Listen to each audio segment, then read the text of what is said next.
meu dia. Com bom humor, vivo a vida. De novo.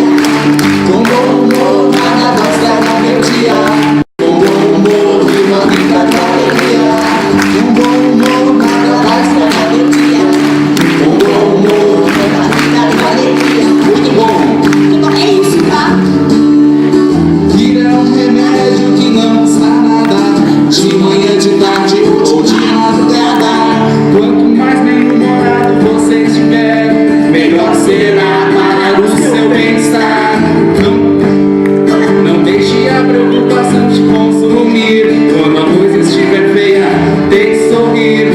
Nas horas difíceis, bom humor é... Quê? Essencial. Nas horas difíceis, bom humor é essencial. Viva e não seja uma pessoa quebrão. Com bom humor nada vai estragar meu dia. Com bom humor viva a vida com alegria. Com bom humor nada vai estragar meu dia. Com bom humor viva a vida com alegria.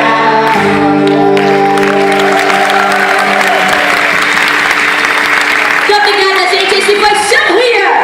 Internacionalmente aqui de Rio Grande do Sul pra cá. Até uma próxima. Muito obrigada. Bom encontro, boas reflexões. Sorriam. Tchau. O seminário regional tem como objetivo estudar e analisar e desencadear ações proativas e positivas, visando articular a rede de serviços, capacitando os envolvidos para o enfrentamento da infrequência escolar.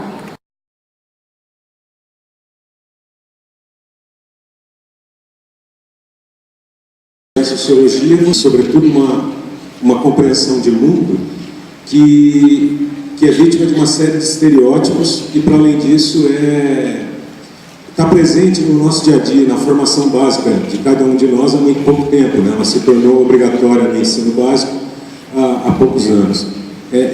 Eu vou, então, em primeiro lugar, falar um pouco dessa condição para também situar um pouco de onde eu falo sobre o problema abordado no seminário de hoje. Em seguida, eu vou tratar desse tema, tentando me dirigir mais diretamente a ele, mas justamente por falar a partir do olhar da sociologia, eu vou tentar mirar outros problemas que nos levem a pensar esse por outra perspectiva, por outro ângulo. Então, a primeira consideração é a seguinte: com a minha formação em ciências sociais, eu me filio a uma linha de pensamento chamada materialista, de modo geral. Essa linha concebe basicamente que nenhum problema a ser tratado, ou nenhuma realidade a ser discutida e, quem sabe, resolvida, ela deve ser pensada a partir de um modelo ideal. Ou seja, essa linha de pensamento se opõe às idealizações. Os modelos, para a gente, são algo a serem refutados. Que perspectiva, então, nós tomamos para tratar dos problemas? Justamente a produção de uma interpretação acerca dos problemas que estão para além daquele que, enquanto fenômeno, nós estamos observando naquele momento. O que eu estou querendo dizer aqui, então, é que a partir de um olhar materialista, né, de uma linha materialista na sociologia, nós olhamos para o problema da infrequência escolar tal como um sintoma, uma evidência, mas a evidência de um problema que permeia as estruturas da nossa sociedade. E esses problemas que se refletem em infrequência, em violência, em uma série de fenômenos. Mas não nos adianta termos um modelo para aplicar e que esperemos funcione idealmente. Nós precisamos justamente descobrir que estruturas são essas que produzem esse tipo de fenômeno, no caso, a infrequência escolar. Pois bem, para além da filiação à teoria crítica, há uma outra filiação ao materialismo, uma outra filiação mais específica à teoria crítica. A teoria crítica corresponde a um conjunto de autores alemães, a maior parte deles, se não a integralidade deles, de origem judaica, que estuda os fenômenos sociais misturando duas perspectivas. A materialista, mas acrescentando a perspectiva materialista as reflexões produzidas por Sigmund Freud, o pai da psicanálise. A intenção dos intelectuais da teoria crítica era justamente interpretar o mundo a partir das suas estruturas, mas levar em consideração que a produção dessas estruturas também reflete dinâmicas psicológicas que são fruto de uma produção inconsciente. Ou seja, se a sociedade é produzida pelo conjunto das pessoas, mas também por cada um individualmente, nas relações que eles travam entre si, estão em jogo estruturas enraizadas na sociedade e estruturas inconscientes do indivíduo. Daí a necessidade de misturar a teoria freudiana com a teoria materialista da história. Segundo esses autores, os processos então que nós vivemos socialmente também são incorporados no nosso funcionamento psíquico. E talvez o mais profundo de todos eles seja um processo chamado reificação. Reificação, o entendimento do conceito remete ao seguinte: ao nos relacionarmos com as coisas, nos transformamos em coisas e humanizamos as coisas. Atribuímos valores às coisas que fazem delas serem mais importantes do que os seres humanos. Os seres humanos viram coisa e as coisas ganham o status de seres humanos. Para a gente entender esse conceito, que é decisivo, mas é muito simples, é só pensar na nossa relação com o nosso smartphone ou com o nosso automóvel, né? Ele, por vezes, tem muito mais valor do que a pessoa que está atravessando a rua com quem está do outro lado da linha e a gente está trocando WhatsApp com ele. Bom, esse entendimento, segundo os autores da teoria crítica, faz com que nós tenhamos uma consciência coisificada. A nossa própria compreensão do mundo se transformou numa mercadoria. E essa transformação da nossa consciência de mundo em mercadoria que faz com que nós tenhamos respostas rápidas para os problemas. E as respostas rápidas para os problemas só nos trazem novos problemas e não propriamente soluções.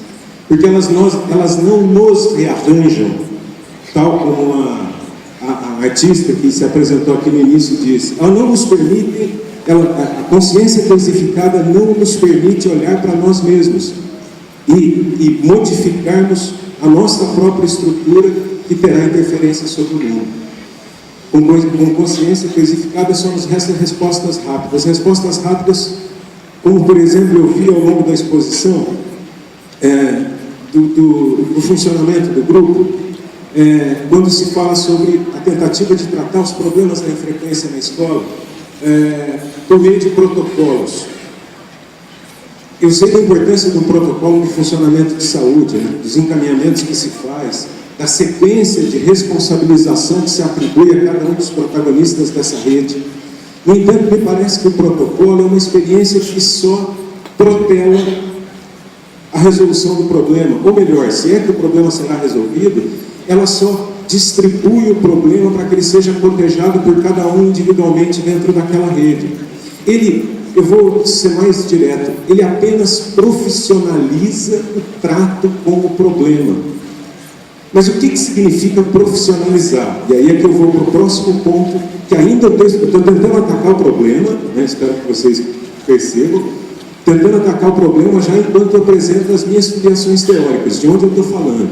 Esse mesmo pessoal da teoria crítica, eles têm uma crítica ainda mais abrangente ao funcionamento da sociedade moderna, e nós entendemos a sociedade moderna como moderna a partir principalmente da Revolução Francesa, essa que disse para a gente que nós podemos tornar o mundo aquilo que nós pretendemos desde que utilizemos da nossa razão, né, e não da nossa fé, dos nossos dogmas, de outras formas de compreensão do mundo, mas sim da nossa razão, da ciência. Esse pessoal, lá do século XVIII, produziu um mundo que, embora tenha desmistificado a nossa relação com o mundo, em termos de redução da influência da religiosidade nas nossas práticas cotidianas, por exemplo, em nome da razão, esse pessoal, ao mesmo tempo que fez isso, mistificou a própria razão, ou seja, acreditou que sinônimo de modernidade é racionalizar os processos. Racionalizar os processos é profissionalizar os processos. Profissionalizar os processos no atendimento da infrequência escolar é ter protocolo para o tratamento da infrequência escolar.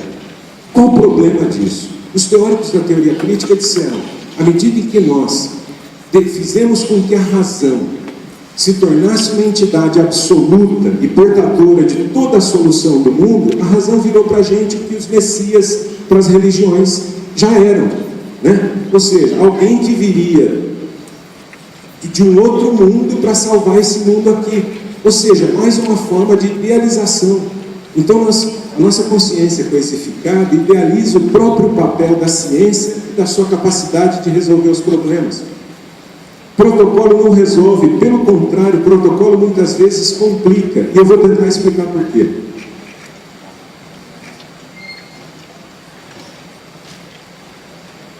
Eu me apoio, além da leitura das leituras da sociologia, eu sou um leitor compulsivo de literatura. E eu leio compulsivamente literatura de autores, ou seja, eu pego um autor para ler, eu leio tudo que ele produziu, as obras completas, para entender, para além da obra em si, entender o que motivava aquele indivíduo a escrever tudo aquilo. Eu fico impressionado que alguém consiga escrever 20, 30 livros. Eu, para escrever me deu um trabalho desgraçado. O fato é que eu li, no mês passado, um livro chamado Entre Amigos, de um escritor israelense chamado Amos Oz. Nesse livro ele conta a história de uma comunidade de pessoas em Israel, em 1950, que, fugindo do Holocausto e depois da criação do Estado de Israel na Palestina, criaram os kibbutz, pequenas comunidades de gestão do trabalho, gestão coletiva do trabalho, gestão coletiva da terra. E, numa passagem desse livro, o Amos Oz diz que, em assembleia, nesse kibbutz, imagino que tivesse cerca de 200, 300 pessoas, foi tema de assembleia de todos os adultos dessa comunidade a decisão sobre se as primeiras crianças que nascessem, filhas de moradores do kibbutz, seriam filhas dos seus pais ou filhas da comunidade. A hora que eu vi uma consideração dessa no livro, eu pensei, fantástico, né?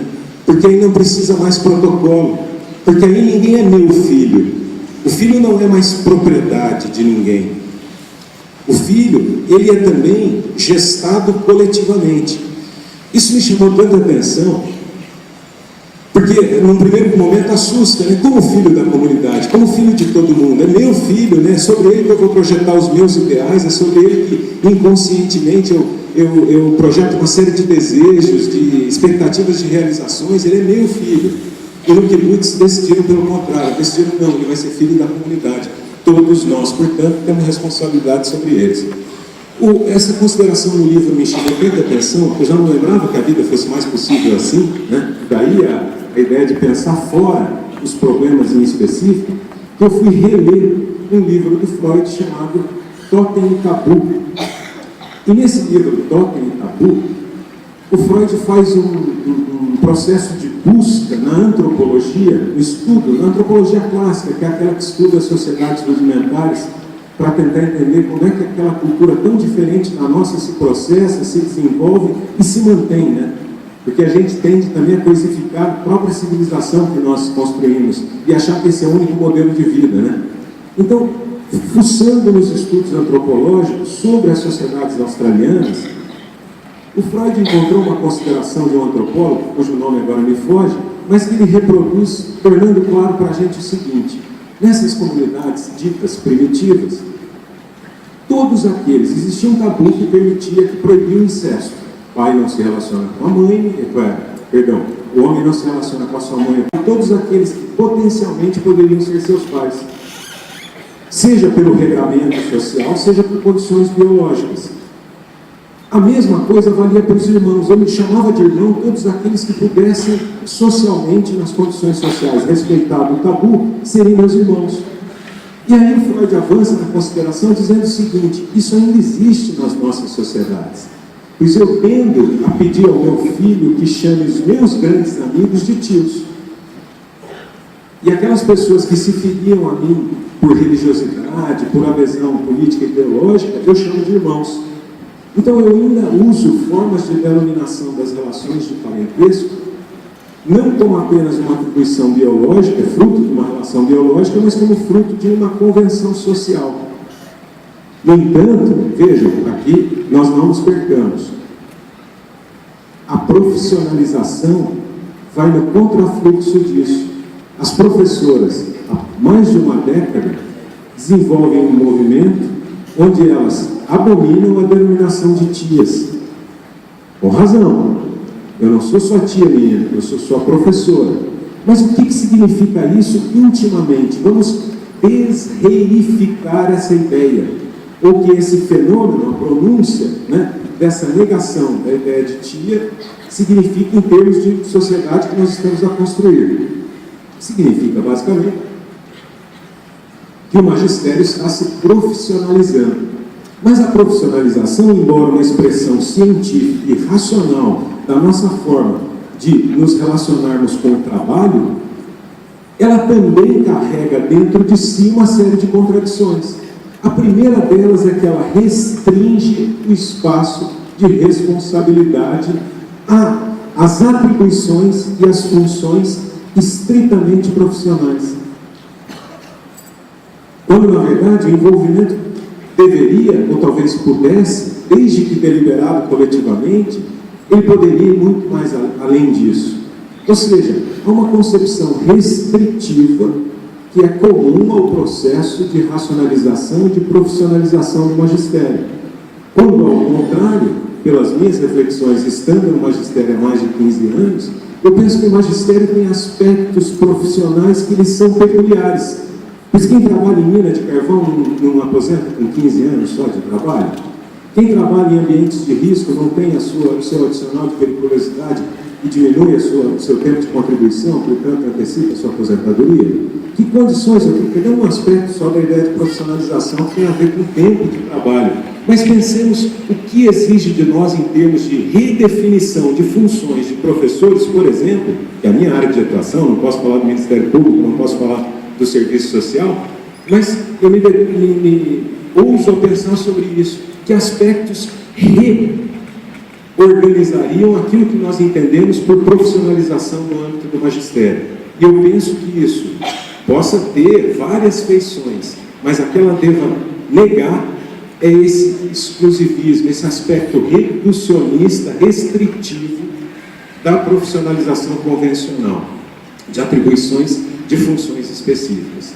Voltando à questão da possibilidade ou do risco de criar novos problemas, eu gostaria só de lembrar um episódio curioso que me ocorreu quando falavam aqui sobre o funcionamento dos protocolos que tentam resolver os problemas da infrequência.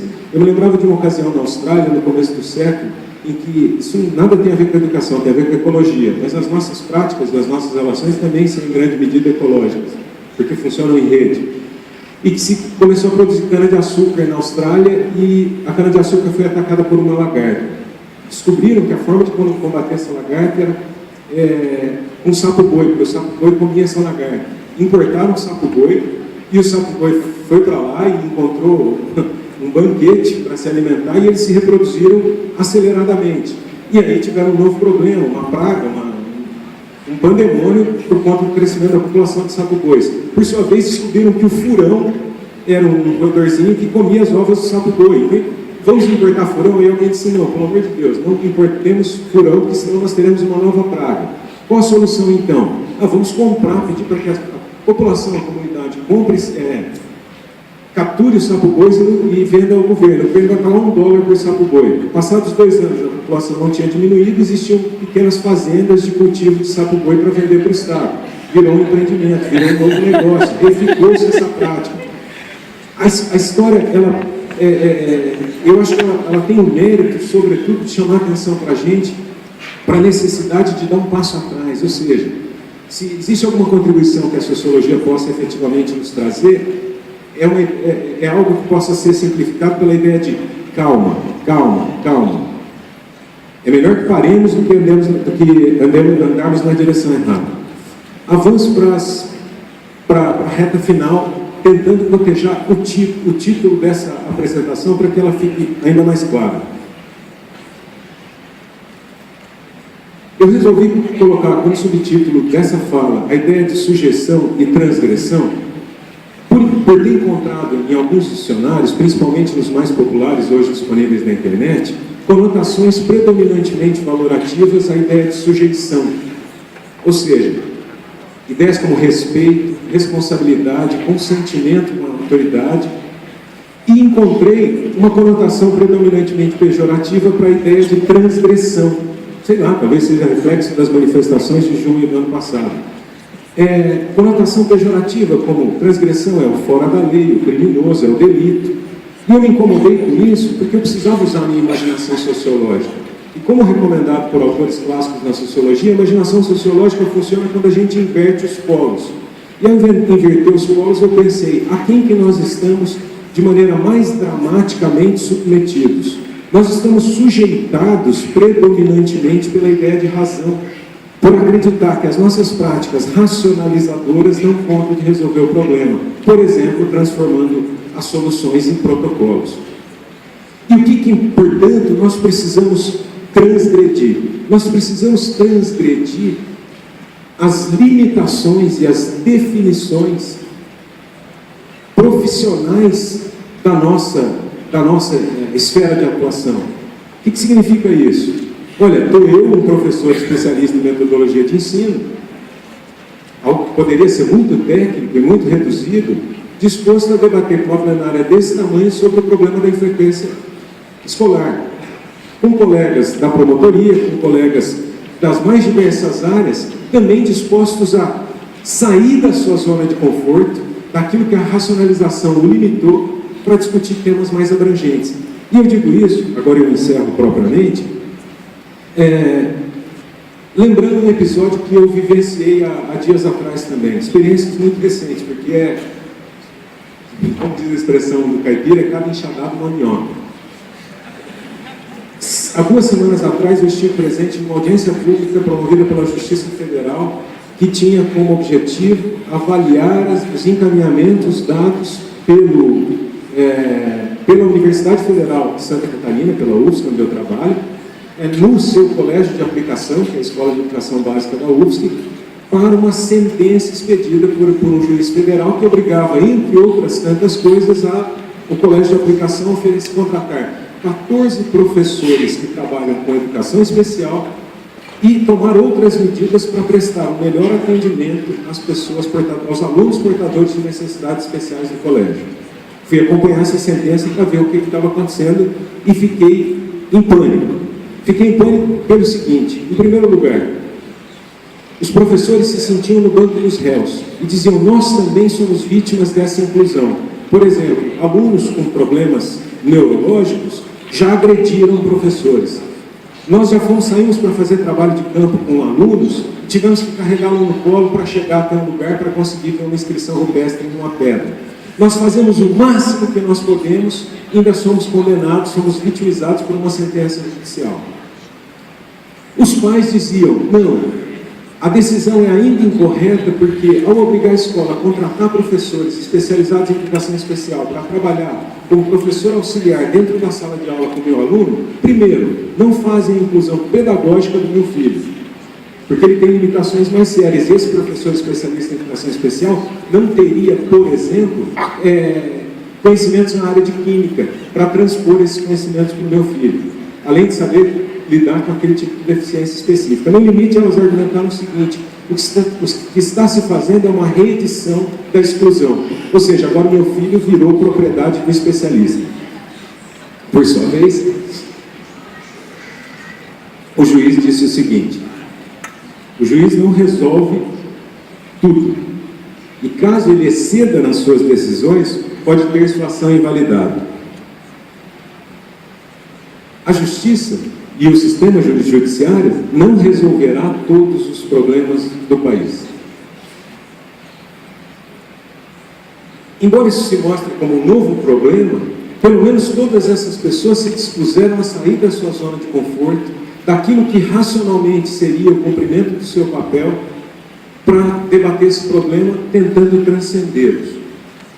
E eu gostaria de fazer a última tentativa de transcendência do problema da infração escolar como um aspecto do funcionamento, da lógica do sistema educacional como um todo. A precarização do nosso trabalho, e o trabalho é a essência de que todos nós fazemos, eu estou aqui trabalhando e vocês também. A precarização do trabalho é a expressa, na nossa incapacidade de debater questões de ordem educacional e pedagógica. Isso significa que nós estamos, por termos trabalhos precarizados, sobrecargas de trabalho, péssimas condições de trabalho, falta de tempo, vontade de fazer muita coisa e pouco tempo para fazer qualquer uma delas, nós estamos inviabilizados de discutir o futuro da nossa própria vida. Porque não discutir educação significa deixar o futuro sem ser discutido. É basicamente isso, de maneira bem sintética. Obrigado.